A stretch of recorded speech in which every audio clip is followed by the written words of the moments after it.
Hello viewers, আসসালামু আলাইকুম। আমি এর পূর্বে আখ নিয়ে অনেক ভিডিও করেছি, আপনারা আমার চ্যানেলে দেখতে পাচ্ছেন সেগুলো।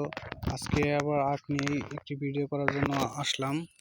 সেটি হচ্ছে যে এখন যে আখের যে বয়স হয়েছে, মোটামুটি আখ লাগানো হয়েছে আপনার 2 মাস থেকে 2.5 মাসের মতো হয়েছে। তো এখন দেখেন আখের গাছগুলোর অবস্থান কিন্তু অনেকটাই পরিবর্তন।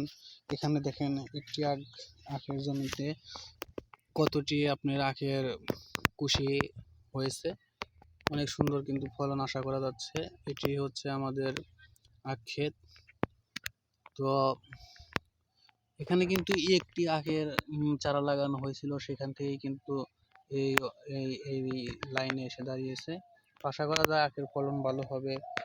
এখানে কিছুদিন পূর্বে 4-5 দিন পূর্বেই হচ্ছে মোটর দিয়ে পানি সেচ দেওয়া হয়েছে। আমি নিজে সেখানে কাজ করেছি।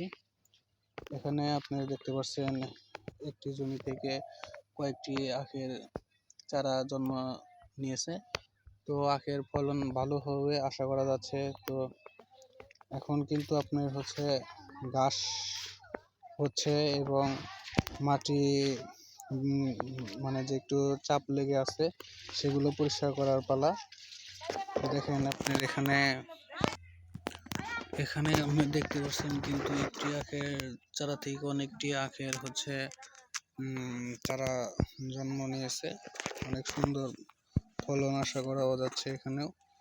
তো আপনি দেখতে পাচ্ছেন এইখানে দিয়ে যে ছোট ছোট অনেক ঘাস হয়েছে, এগুলো কিন্তু অলরেডি মানে যে তুলাও শুরু হয়েছে। যে এখানে আপনি দেখেন ঘাস তুলে নিয়ে কিন্তু হলো ষাঁড় গরু গাভী গরুরে খাওয়ানো হচ্ছে।